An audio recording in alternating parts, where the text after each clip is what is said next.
This is Power Hour with Gabriella Power. Hello and welcome to Power Hour. Let's go straight to the US because it turns out Kamala Harris is a comedian. Well, you be the judge of that. The Vice President delivered her big economic address in the battleground state of Pennsylvania, where she didn't want to draw attention to the fact she's been in the White House for the past 3.5 years, while the cost of living for Americans has gone through the roof. But something she did want to take credit for so desperately was how clever her jokes were about Donald Trump. As Andrea said, not everybody was handed on a silver platter $400 million and then filed for bankruptcy 6 times. Oh, I said that. I actually said that. Sorry, Kamala, but you actually missed. Now, we're going to break down Kamala Harris's big plan with Emily Jashinsky in just a moment. But first, I don't even know how to approach this because it's so awful. The President of the United States, Joe Biden, or the man who's pretending to be in charge right now, who's spending his last few months in power at the beach and now on television programs like The View, where he's also showed off just how brilliant his humour is by making jokes about killing Donald Trump. Just watch what he does when Whoopi Goldberg compares Donald Trump to a bug. Then he just wouldn't go. He was like a bug.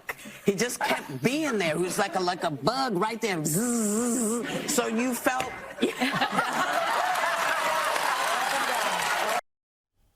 Oh, so Kamala Harris isn't the only comedian. How many times has Donald Trump come close to being killed? Twice in 2 months. And yet that's not enough to stop the president from making jokes about his death. Good one, Joe Biden. You know, watching this, I'm just lost for words now. It makes me feel sick. This is the leader of the United States, and he doesn't care that he's using his humour to send a message to people around the world that Donald Trump needs to be squashed. It is really dark. We all know that Joe Biden shouldn't be in charge anymore, and he's clearly not. Yet everyone seems to have given him a free pass because he's old and he doesn't have a clue what day it is. But I'm sick of these jokes being made, laughed at and cheered on by the left when the last 2 months has shown all of us that Donald Trump is a target and his life is still under threat. Kamala Harris has managed to go almost 70 days without holding a press conference or an official press conference. But who cares about that, because she's finally sat down with an MSNBC journalist, Stephanie Ruhle, a journalist who is proudly anti-Trump, yet Kamala Harris still managed to stuff it up. You mentioned housing before, giving that extra money for a first home. If you can't raise corporate taxes, or if GOP takes control of the Senate, where do you get the money to do that? Do you still go forward with those plans and borrow? Well, but we're going to have to raise corporate taxes, and we're going to have to make sure that the biggest corporations and billionaires pay their fair share. That's just it. Joining us now is Emily Jashinsky, DC correspondent at Unheard. Emily, great to speak with you. Thank you for joining us on Power Hour. First of all, what's your takeaway from that interview? Well, Stephanie Ruhle is sort of a journalist in name only, especially in this case, because she actually just several days ago went on Real Time with Bill Maher and made a very explicit and passionate case for why people should vote for Kamala Harris, even if they don't agree with her on all of her policy agenda. And so Harris's campaign then, just days later, agrees to give Stephanie Ruhle, of all people, she's the senior business analyst at NBC News. She's the host of a late night show on MSNBC. They suddenly give Stephanie Ruhle an interview after this economic speech that Kamala Harris delivered today in Pittsburgh. It's no coincidence. It's because they knew Stephanie Ruhle would be someone who would allow them to take a very risk-averse step towards looking like she's perfectly transparent and open. It gives them a talking point when journalists say, you need to do more press. Why aren't you doing press conferences? She can say, I just sat down for half an hour plus with Stephanie Ruhle and answered all of these tough questions. But some of the questions touched on tough topics, immigration, tariffs, but the way they were framed was really gentle, and there were very few follow-ups. And of course, Stephanie Ruhle wasted time on the question of whether Kamala Harris indeed worked at McDonald's, which if you're going to ask the question, at least ask the question and ask her why McDonald's has no record of it. But Yeah. if you're going to waste time on it, do it right. Absolutely. And even Stephanie Rule, after the interview, admitted that Kamala Harris really kind of failed to answer those key questions. But as you say, Kamala Harris delivered her economic address, and it was actually Joe Biden that accidentally gave Kamala Harris's big secret away. Just a few hours earlier, Joe Biden admitted that Kamala Harris was responsible for his policies in office. Take a look at this. We just need to move past the failed policies that we have proven don't work. And as vice president, there wasn't a single thing that I did that she couldn't do. And so I was able to delegate her responsibility on everything from foreign policy to domestic policy. I love this clip from Colin Rugg. It really shows the American people who is in charge right now. What's your takeaway from that? I mean, it's a very classic Joe Biden moment there. And Kamala Harris is really struggling to kind of talk about that issue exactly. I mean, even in the Stephanie Rule interview, when she was talking about inflation, Stephanie Rule at one point said, you know, there were some tremendous economic achievements over the course of the last 4 years, to give you just a little flavor of how favorable she was to Kamala Harris. And even so, Kamala Harris ultimately struggled to explain how voters, or why voters should trust her to be substantially different on the economy and substantially different on inflation, for example. And this is in an interview that was, again, pretty risk averse and pretty much full of softballs. She went into these old habits of taking awkward pauses and stumbling into nonsensical sentences that don't seem to go anywhere, which it seemed like recently she'd gotten away from a little bit. Maybe she'd gotten some really good coaching after being named the nominee. But this interview, as easy as it was, it tripped her up. Yeah, absolutely. Joe Biden has gone on The View and he's attempted to rewrite history that he wasn't kicked out. Take a look at this. Did you feel that your hand was forced, and what is your relationship with Speaker Pelosi now? Our relationship is fine. Look, I never fully believed the assertions that somehow there was this overwhelming reluctance of my running again. I didn't sense that. And although the polling, as I said, Biden's polling was different, the fact of the matter is my polling was about, we're always within range of beating this guy. It's so awkward to watch. He just laughs at something so uncomfortable. Is he really convincing anyone, Emily? No, and it is really hard to watch because it seems like he continues to deteriorate even further, and it's so easy when you're watching to forget that he's still the leader of the country and to forget that he's still the one who has the rigorous schedule of the president of the United States when he sort of takes his tie off and goes on The View and just chats with everyone. He's definitely not convincing anyone that he is on totally perfect terms with Nancy Pelosi, unless and I mean this seriously, as an American, I find it thoroughly depressing, unless he actually just really struggles to grasp what happened because of his senility and his age. And that seems entirely plausible to me as well. That's, when you stumble into what he said earlier on that in that appearance on The View, as we just mentioned, kind of getting out ahead of Kamala Harris. Now, he did that to the Obama administration rather famously back in 2012, but this was a very just strange slip up on his part. So it's hard to know exactly how sharp his mind is, and interviews like this just really hit that home. Yeah, he does have that hero complex, so maybe he still just hasn't come to terms with the fact that he was kicked out, but still news to him. Look, I didn't think there was anyone more painful to listen to than Kamala Harris or Joe Biden until I heard from the First Lady of Minnesota, Gwen Walz. Here she is. Are you ready? Let's hear it loud and clear like we said. Mr. Trump, Mr. Vance, please mind your own business. Oh, that was excellent.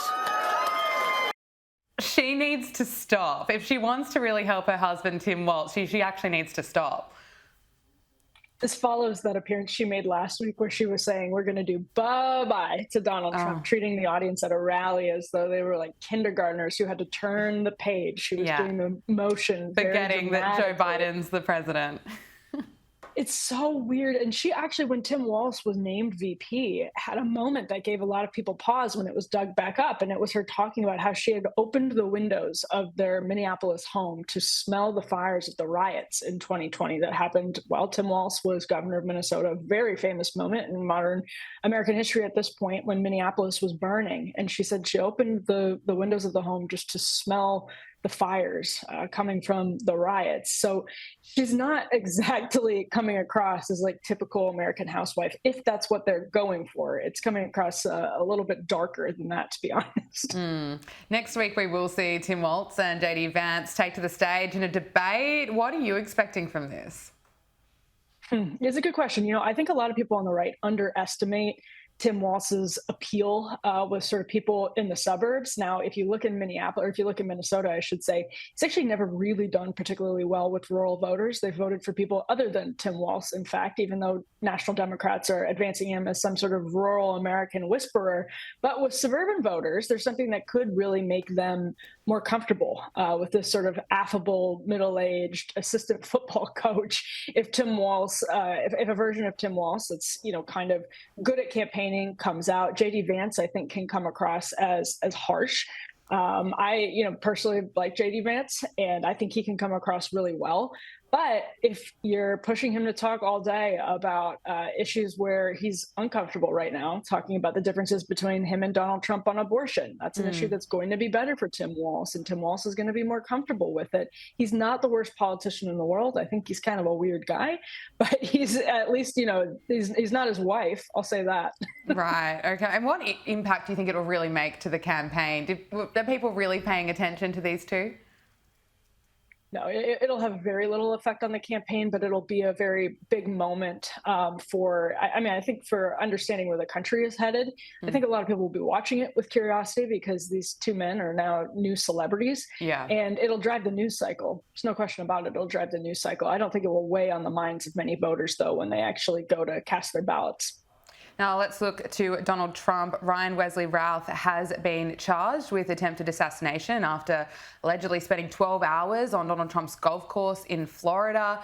And now Trump's campaign has also revealed that Donald Trump has been briefed about a real and specific threat from Iran to assassinate him. Yet, of course, we heard Joe Biden making jokes on The View earlier about Trump being squashed, which is unbelievable. But these are really scary times for Donald Trump, and now he's heading back to Butler, Pennsylvania on October 5. He's pretty brave, Emily. I mean, going back to Butler, Pennsylvania is going to be a very powerful moment for Donald Trump. No two ways about it. I would expect him.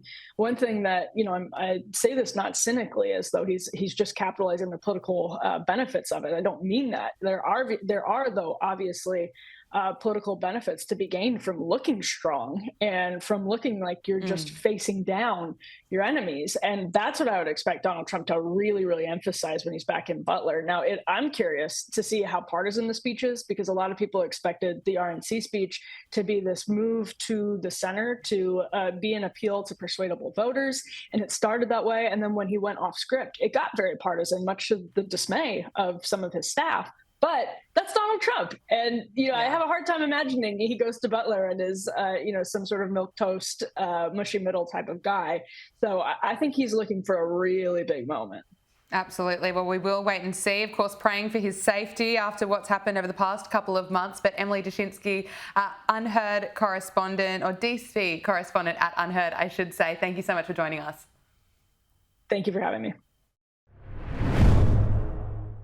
We are around 5 weeks away until Americans cast their vote, and we keep hearing about how this is a super tight race.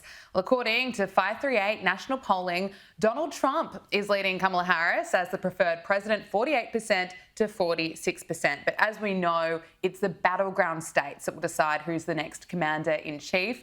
Joining us now is New York pollster and founder of John Zogby Strategies, John Zogby. Thank you so much for joining us on Power Hour. Hi, Gabrielle. How are you? Thank you. Thank you for joining us. I'm excited to really break down the numbers. What's your assessment, firstly, of where they're at the moment when you look at Donald Trump and Kamala Harris? You know, amidst all the turbulence and conflict that we hear about this campaign, the fact is we're at equilibrium. I mean, this is about as close as it gets.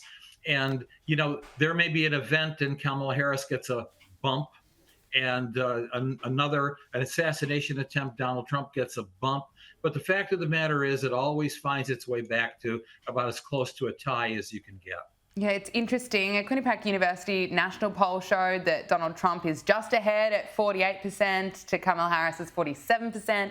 But then CNN's latest findings showed that Kamala Harris is at 48% and Mr. Trump is at 47%. So as you say, it's just as close as it gets. But looking at those numbers, it doesn't really matter who's the most popular. Is that right? Well, it does. I mean, in the sense that given the way our electoral college is structured, Kamala Harris needs to be at least 3.5 to 4 percentage points ahead of Donald Trump, because in the popular vote, she gets a lot of extra votes in popular votes in California and Illinois and New York, large states. But no, you're absolutely right. It all comes down to 7 states: Southern Rim, Nevada, Arizona, North Carolina, and Georgia, and then what we call the Northern Wall, and that is Wisconsin, Michigan, and Pennsylvania. And there's all sorts of scenarios here. For example, when Joe Biden was still in, the anticipation was that the Democrats would lose the Southern Rim, which meant then that Joe Biden would have to win all 3 of the Northern Wall, and then pick up 2 more electoral votes, one in Nebraska and one in Maine. That's how kind of crazy this is. Both candidates are putting a lot of time in Pennsylvania. Is there a state you view as the most important? It is Pennsylvania. Yeah, it is a battleground state. It's tied and it has the largest number of electoral votes. The path to victory is through Pennsylvania. Do you expect there's going to be a big shift in the polls between now and November 5, or is it going to stay as close as it is at the moment? Well, you know, look at in a world where anything can happen, in U.S. politics, anything has already happened several times. Yeah. We've got, 42 or 43 more days to go. Anything more can happen several times. And so I don't even venture a prediction, but I suspect we'll be at equilibrium for a while. Are pollsters undercounting Donald Trump's voter support? Yeah, you know, there are some pollsters, I think, who underrepresent Republicans. And my experience, and it's 40 years now, Republicans appear to be less likely to answer the phone or to respond to surveys. Folks like me, I've always adjusted my sample and applied in a little extra weight, you know, to make sure that Republicans are equitably, not equally necessarily, but equitably represented to reflect, you know, how people have voted in presidential elections. Some don't. And sometimes I do see some of the big name pollsters coming in with samples that oversample Democrats and undersample Republicans. I'm a little suspicious. And no, I'm not going to mention any names. Okay. Look, an NBC National News poll put Kamala Harris's favourability jumping 16 points since July. That's massive. What do you put that down to? Well, you know, the book on Kamala Harris was that she was a do-nothing vice president, that the White House itself didn't trust her, and that she was harsh. But, you know, once she became the candidate, there was a change in the conversation. There was the smile and the laugh. She's very good out there. Plus, let's admit it, she's gotten a bit of a nice honeymoon from the press. Oh, she absolutely has. I think the mainstream left-wing media has a fair bit to do with that. Final question. If this election were to be held tomorrow, where would you be putting your money? Oh, I'm not putting my money anywhere yet at all. If you're going to place a bet, don't come to me just yet. I'll tell you when. Fair enough. We'll have to chat again between now and November 5. John Zogby from John Zogby Strategies, thank you so much for joining us on Power Hour. Thank you. To the Middle East now, and Israel is hinting at a possible ground invasion of Lebanon after airstrikes on more than 2,000 Hezbollah targets. Israeli troops are being repositioned to the Lebanon border as tensions rise and the region stands on the verge of a major escalation. Joining us now is Global Islamic Politics Chair at Deakin University, Professor Greg Barton. Greg, thank you so much for your time. How close is the Middle East to an all-out war? Well, there's two answers. One is we don't know, but what we do know is it's closer than we'd wish it to be.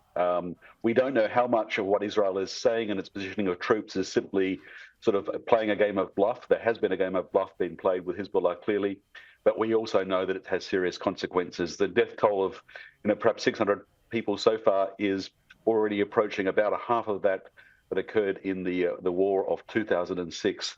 So if that's a kind of a benchmark, we're sort of into dangerous territory. Israel has confirmed it's blocked a Hezbollah missile coming from Lebanon to Tel Aviv. What do you think it will take for Hezbollah to back down?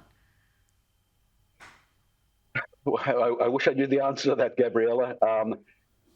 I think what we're hoping for is some sort of diplomatic solution. A diplomatic solution with a ceasefire in Gaza would apparently make it easier, although that's not guaranteed, but that's what people are claiming. There's talk now of a diplomatic solution with Hezbollah, but it's, frankly hard to see the immediate path to that. What Israel hopes is to push Hezbollah back beyond the Litani River, so 30 k's north of the border with Israel, and to stop firing rockets in northern Israel. And as much as we hope for a diplomatic breakthrough, it seems that it's probably going to take military action before that happens. And the worry is that could cascade and fall out of control. Israel perhaps is prepared for a small ground incursion, doesn't want a large one, but maybe looks at that mid-2006 war and says, well, in 34 days we did a lot of damage to Hezbollah. Maybe we can do that again. Maybe we can carry it off. Maybe we're better.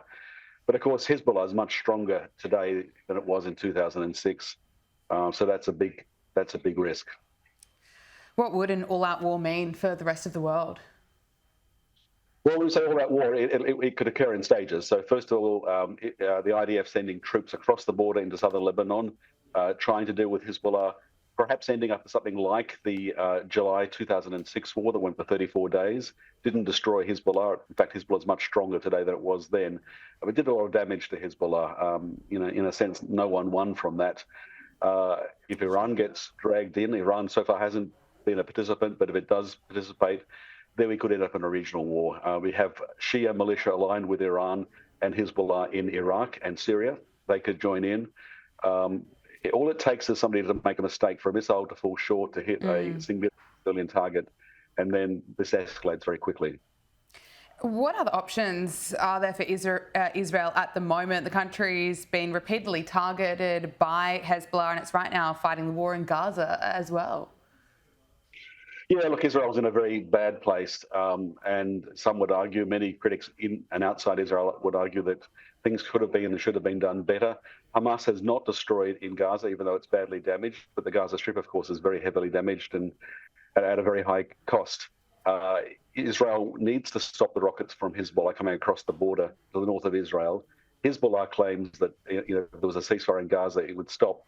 We don't know that's true until it's tested, but that would be the first thing you'd want to try and do.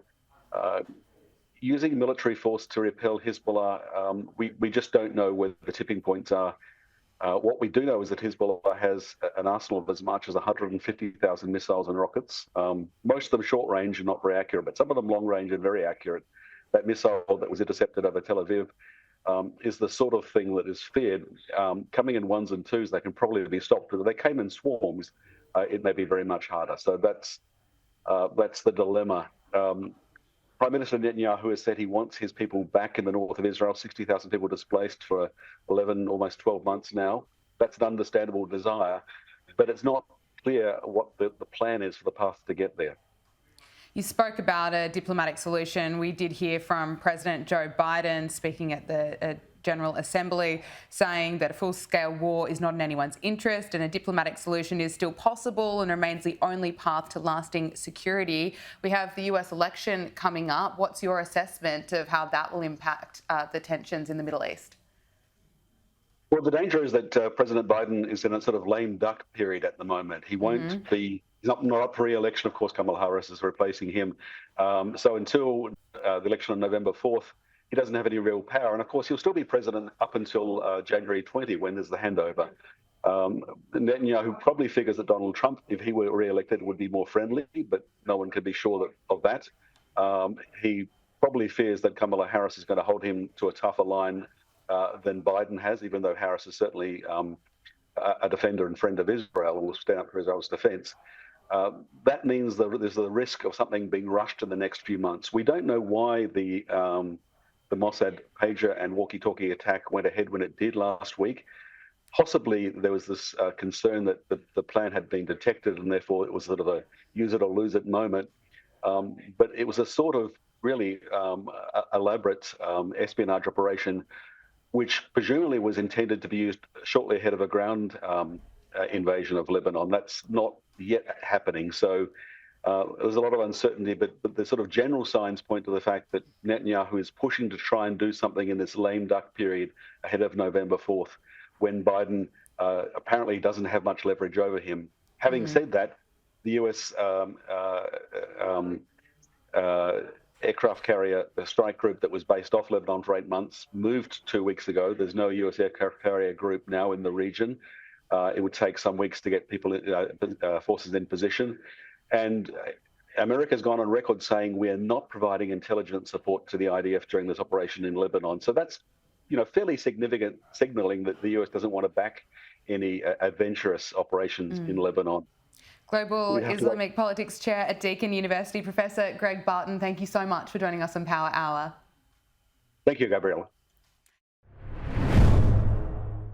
It's been almost 1 year since Hamas terrorists launched its horrific attack on Israel, killing more than 1,200 people, capturing hundreds of others and taking them hostage, and sparking a devastating war. Part of Hamas's barbaric attack involved murdering innocent young people from all over the world at the Nova Music Festival. Shalev Biton was at that festival and he is a survivor of the terror attack, and he joins me now from Tel Aviv. Shalev, thank you for your time. We are approaching the 1 year anniversary of October 7. How are you feeling? Wow.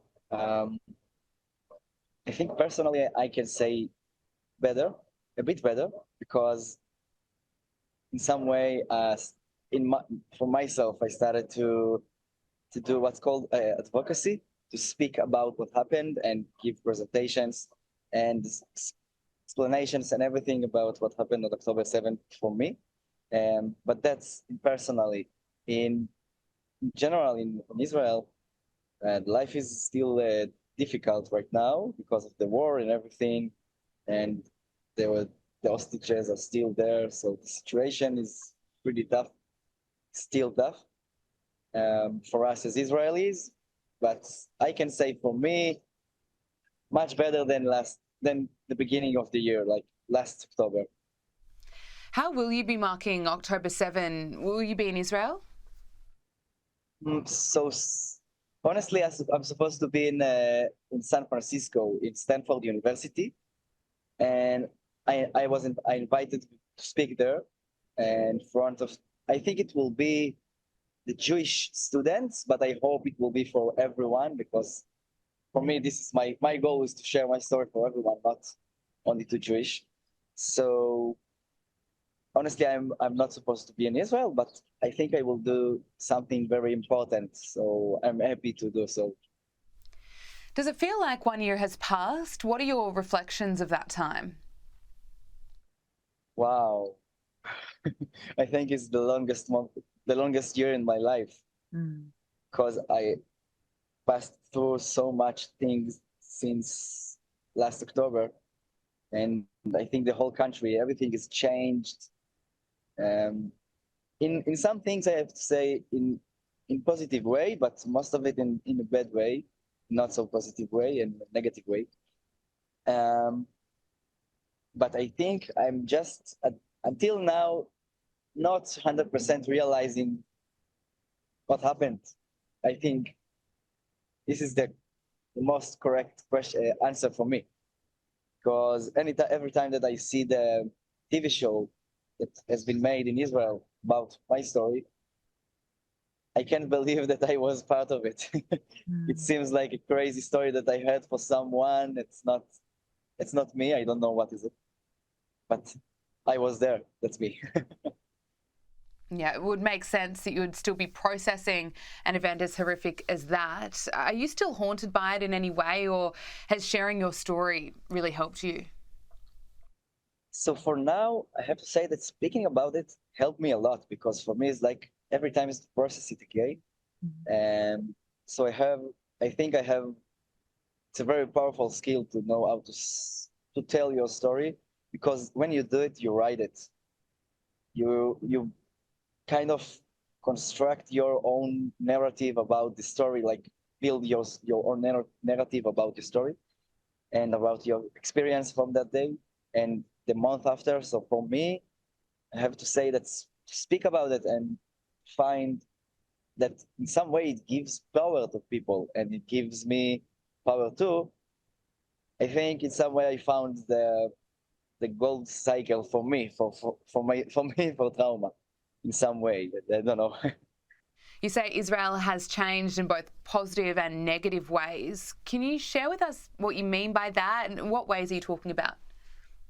So first of all, I have to say about positive, people become more, in some way I have polite and patience, and in Israel it's not so common to find people that are very easygoing. So I think if I want to find a positive point of views, so first of all is the people become much more, open their hearts more and become much more kind, and that's amazing. Because I thought that Israel is sometimes can be tough. Also, there is a lot of help that comes from abroad. For example, from people all over the world, and not only Jewish people. I know a lot of Christian people that comes here and volunteer in Israel. So I have to say that in some way, this is the positive point of view. The negatives is, everyone in Israel lost someone, or know someone who lost someone, and know someone and heard some story before it. Even though Israel is a very tough country in security way, it wasn't like that. And now that's crazy. Everyone knows something, knows someone. And I think the whole moral status of the country, of the people, is changed every time, every day, in relation to what happened in the war in Gaza and what happened in Israel. So everything is very fragile now, I have to say. I'm not speaking about politics because I'm not so into politics. So I'm speaking like about the environment in the streets. And in some way, for example, when the IDF has released the 4 hostages in June, the whole country were so happy, and so people actually celebrated it. And the lifeguard at the beach, he shouted on his micro speaker that the IDF rescued 4 hostages. So the whole country has celebrated. And then 2 weeks ago, when we discovered that 6 hostages got executed inside the tunnels in Gaza, the whole country has cried. So everything is very, some way connected, and in some way very, I don't know, like different the whole time, very crazy way. I can only imagine the roller coaster of emotions that you'd be feeling. How difficult is it for you knowing that there are still hostages being held in Gaza? Wow, that's crazy for me, because to be honest, at the first moment when I heard about it, I thought to myself, wow, I've been there, I was there too. And that's crazy. I cannot accept that people that were on the same ground that I was, at the same party. It was a party. It's not, I don't know, not an operation, like an army operation. It was a party. We came to dance, and there are some of them executed inside the tunnels in Gaza, and some of them are still being held right now in Gaza. And that's crazy. It doesn't make sense for me. I was there, and then I passed through, as I told you, so much things and moments in the last year, and people, actually, there are people that still, in some way, it's very easy to say, like, still at the same moment. For them, they are in the same moment. They are the Gaza tunnels and just waiting. That's impossible to think about it. I wanted to ask, are you still making music? And what is the message you want to share to people who may be listening to your story for the very first time? Wow. So, first of all, about my music, I am kind of, in some way, there is like kind of a writer's block. You know what does it mean? So I don't know. For me, it's very intuitive. I'm going to write whenever I feel that I need to do it, and in some way, it doesn't call me for a couple of weeks. So for now, it's kind of stopped, but I'm sure it will continue, because from now I'm trying to be focused much more about speaking, and I am like giving talks about what happened for me and what happened after it. And it gave, for me, a huge impact after. And I think I'm trying to keep what I told you, like to follow my dreams a bit more and be a bit more kind to the people. And this is the message I'm trying to share to the world. Be a bit more kind. Appreciate a bit more your moment, because no one actually knows when is the last moment, unfortunately.